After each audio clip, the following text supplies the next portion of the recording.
الحمد لله رب العالمين حمد الشاكرين والصلاة والسلام على أفضل الأنبياء والمرسلين. بالله من الشيطان الرجيم. بسم الله الرحمن الرحيم. يا أيها النبي جاهد الكفار والمنافقين واغلظ عليهم. صدق الله مولانا العظيم. وقال النبي صلى الله عليه وآله وصحبه وسلم: جاهدوا المشركين بأموالكم وأنفسكم وألسنتكم، أو كما قال صلى الله عليه وآله وصحبه وسلم: إن الله وملائكته يصلون على النبي يا أيها الذين آمنوا صلوا عليه وسلموا تسليما. اللهم صل على سيدنا ومولانا محمد وآله وعترته بعدد كل معلوم لك.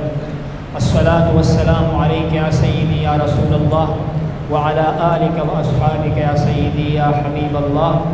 الصلاة والسلام عليك يا سيدي يا رحمة للعالمين، وعلى آلك وأصحابك يا سيدي يا شفيع المذنبين. مولاي صل وسلم دائما أبدا على حبيبك خير الخلق كلهم. هو الحبيب الذي ترجى شفاعته، هو الحبيب الذي ترجى شفاعته لكل هول من الأهوال مقتحم. نہایت ہی محترم مشائخ عظام اور حاضرین مجلس، اللہ تبارک و تعالیٰ کی فضل و شکر سے حمد سے آج ہم ایک مرتبہ پھر اس خالق لا یزال کی یاد کے محفل میں شریک ہے. اللہ تبارک و تعالیٰ کے گھر میں بیٹھے ہیں، ان کے محبوب بندوں کی سنگت میں، اولیاء اللہ کی مجلس میں بیٹھے ہیں. اللہ کریم ہم سب کی یہ حاضری قبول و منظور فرمائی، اور یہ مبارک مجلس ہمارے لیے سعادت دارین کا ذریعہ اور نصیبہ بنائی. وقت کافی ہو چکا ہے. جناب مولانا صاحب مبارک کے حکم کے مطابق دو مختصر سی معروضات مقتضی حال کے مناسبت سے عرض کرنا چاہتا ہوں. مشائخ کرام کا اور بالخصوص حضرات نقشبندیہ کی پہچان یہ ہے کہ یہ مبارکین اللہ تبارک و تعالیٰ کی رضا کے لیے محبت بھی رکھتے ہیں، لوگوں سے تعلق بھی رکھتے ہیں، یعنی حب فی اللہ کا بھی مظاہرہ کرتے ہیں. لیکن جہاں جہاں وقت آتا ہے، ضرورت پیش آتی ہے، تو یہ بغض فی اللہ کی صفت سے بھی متصف ہوتے ہیں. یہ اللہ تبارک و تعالیٰ کی رضا کے لیے اللہ تبارک و تعالیٰ کی دشمنوں سے عداوت اور دشمنی بھی رکھتے ہیں. آقائے کریم رؤوف الرحیم جناب سیدنا محمد مصطفیٰ صلی اللہ علیہ وسلم مبارک کی ہم صفات پڑھتے ہیں، مناقب پڑھتے ہیں. کیا مبارک رحیم ہے، رؤوف ہے، کریم ہے، رسول الرحمہ ہے. لیکن ساتھ ساتھ جب رب کے دین کی عزت پر حرف آتا ہے، اسلام کی اور دین کی بات آتی ہے، محرمات اور حدود کی بات آتی ہے، تو اللہ کے محبوب کا ایک صفت یہ ہے کہ آپ مبارک رسول الملاحم ہے. آپ مبارک اللہ کے راستے میں جہاد فرمانے والا بھی ہے، اور آپ مبارک تلوار اٹھانے والا بھی ہے، اور آپ مبارک اللہ کی دشمنوں سے دشمنی رکھنے والا بھی ہے. قرآن نے کیا کہا کہ اے میرے نبی، اللہ تبارک و تعالیٰ کی خاطر، میرے خاطر کفار سے جہاد کرو، مشرکین سے جہاد کرو، اور ان کے اوپر سختی کرو. یہ سختی کا امر کیا گیا، اور اسی لیے امر ہوا کہ جو سب سے بڑی دشمن ہے اسلام کے مسلمانوں کے، قرآن نے ہمیں بتایا یہود کے شکل میں ہے. یہود وہ بدبخت قوم، بدبخت نسل ہے. اگرچہ وہ اصل یہودی جناب سیدنا موسیٰ علیہ السلام کے ساتھ جو حواریون تھے، ان کے ماننے والے، وہ چند افراد، وہ 6 لاکھ میں صرف 12,000 افراد، وہ ہمارے بھی سروں کے تاج ہے، وہ صحابہ ہے، محدود لوگ تھے. لیکن یہود کی قوم کی یہ خاصیت ہے، قرآن نے بار بار کہا کہ ہم نے اس کو ایک وقت پورے عالم پر فضیلت عطا فرمائی تھی.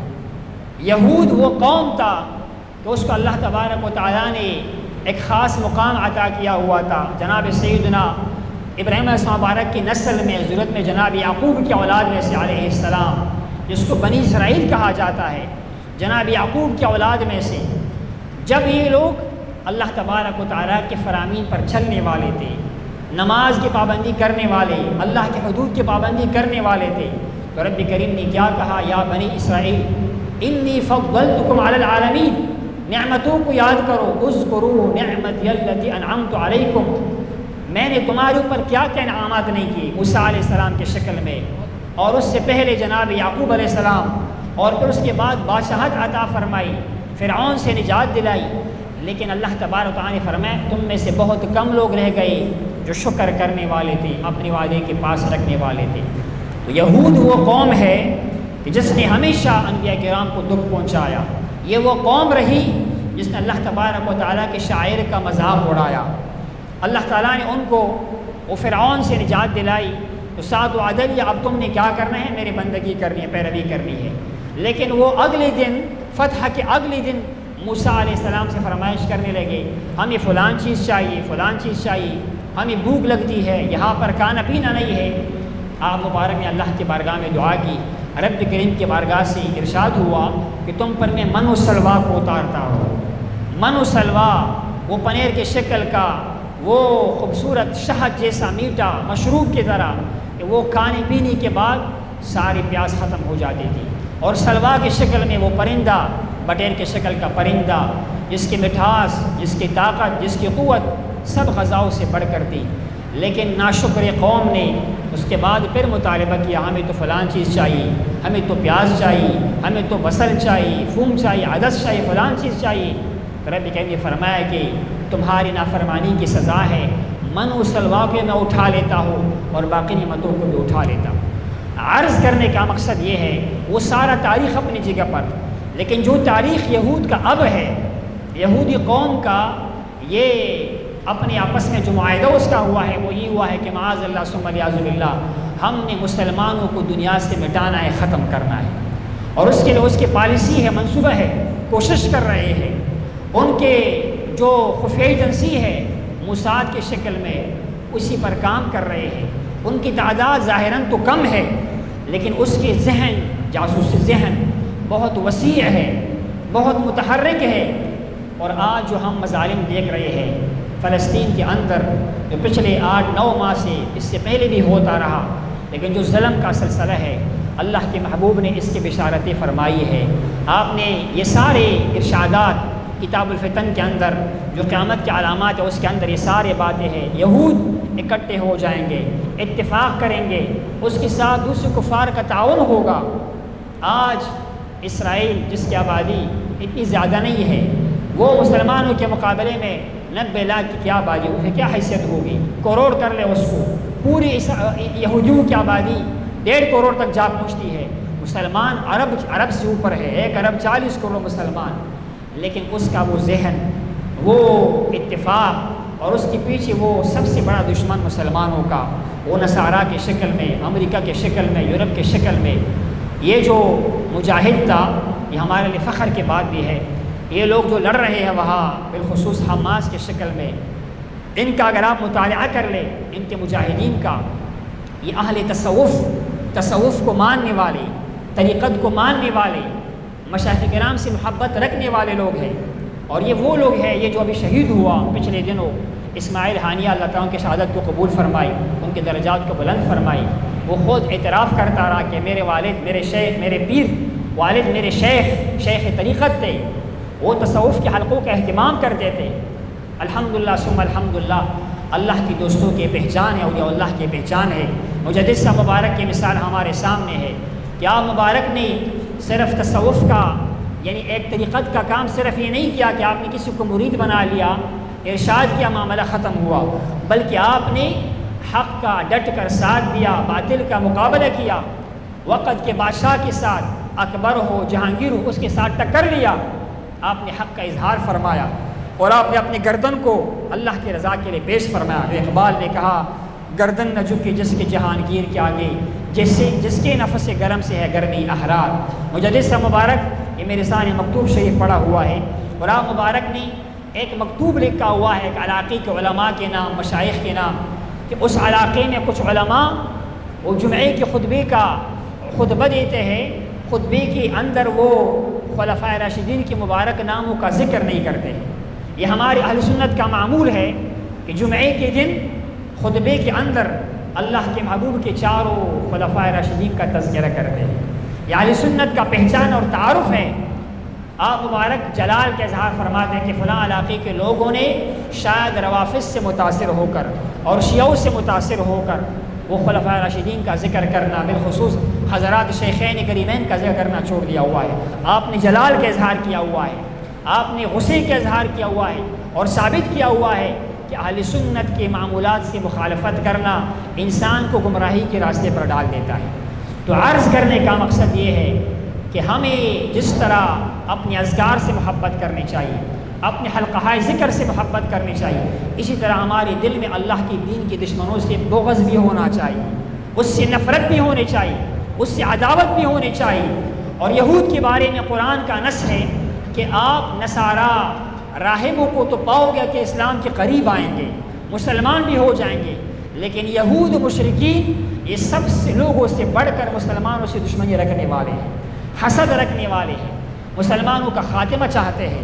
لیکن مسلمانوں کے بدقسمتی ہے، حکمرانوں کے بدقسمتی ہے، آپس کے اختلافات کی وجہ سے، آپس کے چپکلش کی وجہ سے آج اس چھوٹے تعداد کی قوم کو یہ ظلم کا موقع ملا ہوا ہے۔ اللہ کریم توفیق عطا فرمائے ہمارے حکمرانوں کو، مسلمانوں کو یہ جذبہ نصیب فرمائے۔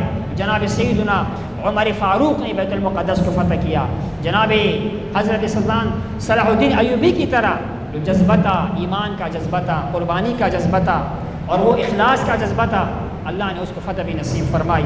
یہی ہر مسلمان کے دل کا جذبہ ہونا چاہیے۔ بیت المقدس سے محبت کرنا ایمان کا حصہ ہے۔ حدیث مبارک اللہ کے محبوب نے ارشاد فرمایا، آپ نے اپنی معراج کا تذکرہ فرمایا، میں معراج کے سفر پر گیا اور میں مسجد اقصیٰ میں گیا، انبیاء کرام سے ملاقات ہوئی، میں نے امامت فرمائی، میں نے اپنے جو براق تھا وہاں پہ فلان جگہ پر باندھا گیا۔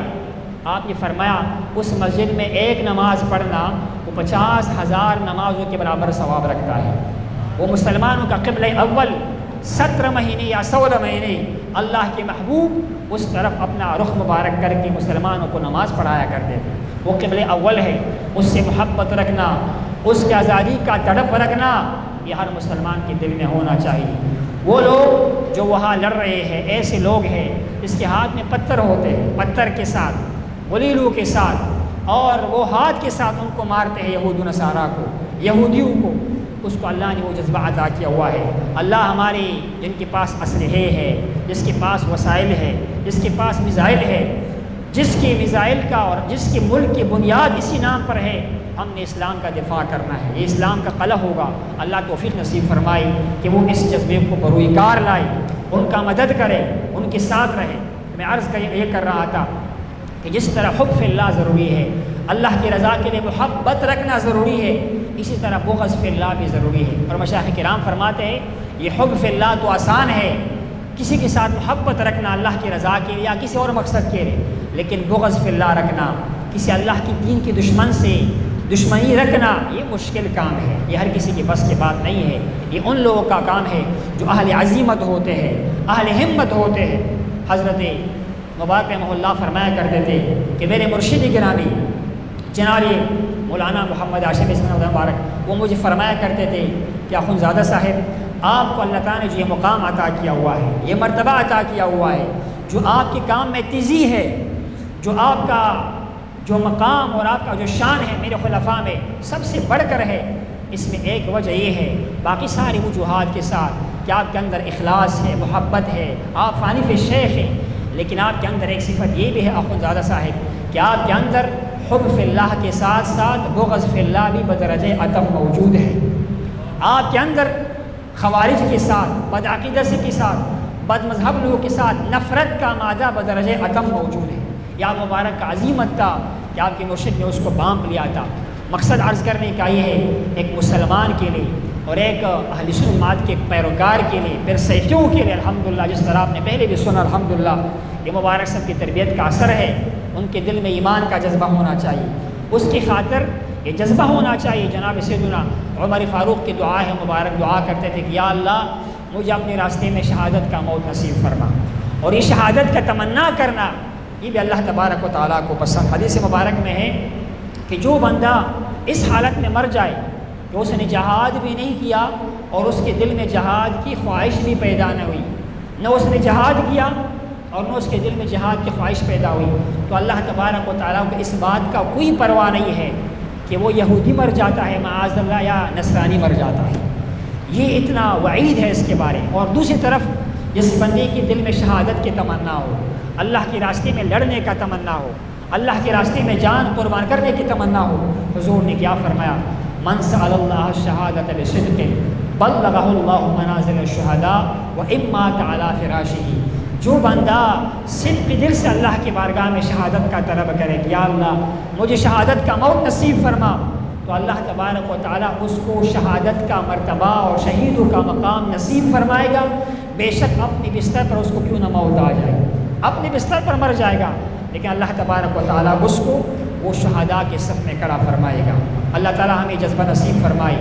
اور دوسری بات یہ جو ابھی آپ نے بیان میں بھی سنا، ہمارا یہ ملک، یہ پاکستان اسلام کے نام پر بنا ہوا ہے، اور یہ اس کا جو بنیاد تھا وہ کیا تھا کہ پاکستان کا مقصد کیا؟ لا الہ الا اللہ، لا الہ الا اللہ محمد الرسول اللہ صلی اللہ علیہ وسلم مبارک، اس مبارک کلمے کے بنیاد پر بنا ہوا ہے۔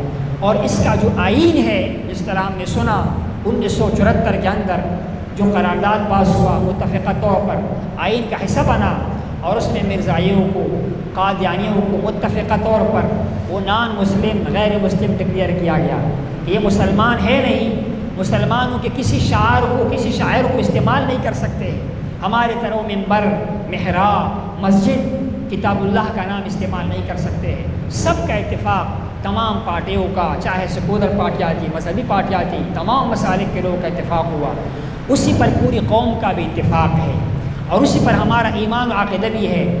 بات صرف یہ نہیں ہے کہ مرزا نے نبوت کا دعویٰ کیا یا اس نے جناب والا رسالت کا دعویٰ کیا، بات یہ ہے کہ مرزا کی کتابیں بندہ پڑھے، حقیقت الوحی پڑھے، ماہنامہ الفضل پڑھے، المہدی پڑھے، اس کے اندر مرزا نے کسی نبی کو معاف نہیں کیا، کسی رسول کو معاف نہیں کیا، اس کی گستاخیاں، اس کی غلط بیانیہ، اس کے غلط الفاظ، معاذ اللہ کہتے ہیں میں خدا ہوں، میں ہی خدا سے ہوں، معاذ اللہ خدا مجھ سے ہے، معاذ اللہ ثم العیاذ باللہ، کئی کہتے ہیں میں موسیٰ ہوں، میں عیسیٰ ہوں، میں آدم ہوں، اور معاذ اللہ میں محمد و احمد ہوں۔ وہ کفریات، وہ گستاخیاں جو زبان پر نہیں آ سکتے ہیں۔ میں پڑھ رہا تھا کہ ان کی کتابوں کو ان کے فالوور قادیانی وہ ترجمہ نہیں کر رہے ہیں، اسی لیے نہیں کر رہے ہیں کہ اس کے اندر وہ غلط باتیں ہیں، پاگلوں کی طرح گستاخیوں والا مواد ہے، تو ان کو ڈر ہے اگر یہ ترجمہ ہو جائے گا، انگریز پڑھیں گے تو وہ کیا کہیں گے کہ مرزا پاگل تھا یا اس کے اندر کی عقل تھی کہ نہیں تھی۔ مقصد عرض کرنے کا یہ ہے، یہ فیصلہ ہو چکا ہے، ہمارے اس بات پر ایمان ہے، مرزائی قادیانی یہ غیر مسلم، کافر، مرتد اور زندیق ہے، اس میں کوئی دو رائے نہیں ہے، کوئی اختلاف نہیں ہے۔ جس بندے نے حضور کی شان میں گستاخی کی، ایسے بہت سارے دجال گزرے ہیں، حدیث مبارک میں ہے میرے بعد 30 ایسے لوگ آئیں گے، دجال آئیں گے جو نبوت کا دعویٰ کریں گے، اور آقا ایسا مبارک کے دور ہی میں 2 افراد نے نبوت کا دعویٰ کیا، ایک خاتون نے بھی نبوت کا دعویٰ کیا ہوا تھا، ایک مسیلمہ کذاب جس کے ساتھ پھر وہ طویل لڑائی یمامے کے میدان پر لڑی گئی، اور وہاں پر سینکڑوں ہزاروں صحابہ کرام شہید ہو گئے، وہ طویل واقعہ ہے۔ حضور نے فرمایا 30 دجال آئیں گے جو نبوت کا دعویٰ کریں گے، لیکن اس میں ایسے بھی لوگ آئے جس نے نبوت کا دعویٰ کیا لیکن اس نے ہماری محبوب کی شان میں گستاخی نہیں کی، انبیاء کی شان میں گستاخی نہیں کی، لیکن مرزا نے وہ گستاخیاں کی ہے، وہ بکواسات کی ہے، وہ غلط باتیں کی ہے کہ جس کا کوئی بھی دفاع نہیں کر سکتا، جس کا کوئی بھی اس کا وہ تعویل نہیں کر سکتا ہے۔ اس پر اتفاق ہے، پوری امت کا اتفاق ہے، عرب و عجم کا، یہ غیر مسلم ہے، ان کو حق حاصل نہیں ہے کہ ہماری کتاب کا نام لے، ہماری احادیث کا استعمال کرے، ہمارے شاعر کا استعمال کرے۔ اور جو فیصلہ جس بندے نے دیا ہوا ہے، جس نے یہ غلطی کا ارتکاب کیا ہے، یہ برے کام کا ارتکاب کیا ہوا ہے، انشاءاللہ اس کے ساتھ اپنا معاملہ ہو جائے گا اللہ تعالیٰ کی عطا سے اور اذن سے۔ لیکن ہمارا فرض یہ ہے جہاں حضور کے ناموس کا مسئلہ ہو، ناموس رسالت کا مسئلہ ہو، دین کی شاعر کا مسئلہ ہو، وہاں پھر بندوں کو باہر نکلنا پڑتا ہے۔ اس طرح اقبال نے کہا کہ نکل کر خانقاہوں سے ادا کر رسم شبیری۔ الحمدللہ ثم الحمدللہ، اس سیفیوں کی خصوصیت ہے، یہاں روحانیت بھی ہے اور شریعت کی پاسداری بھی الحمدللہ ثم الحمدللہ۔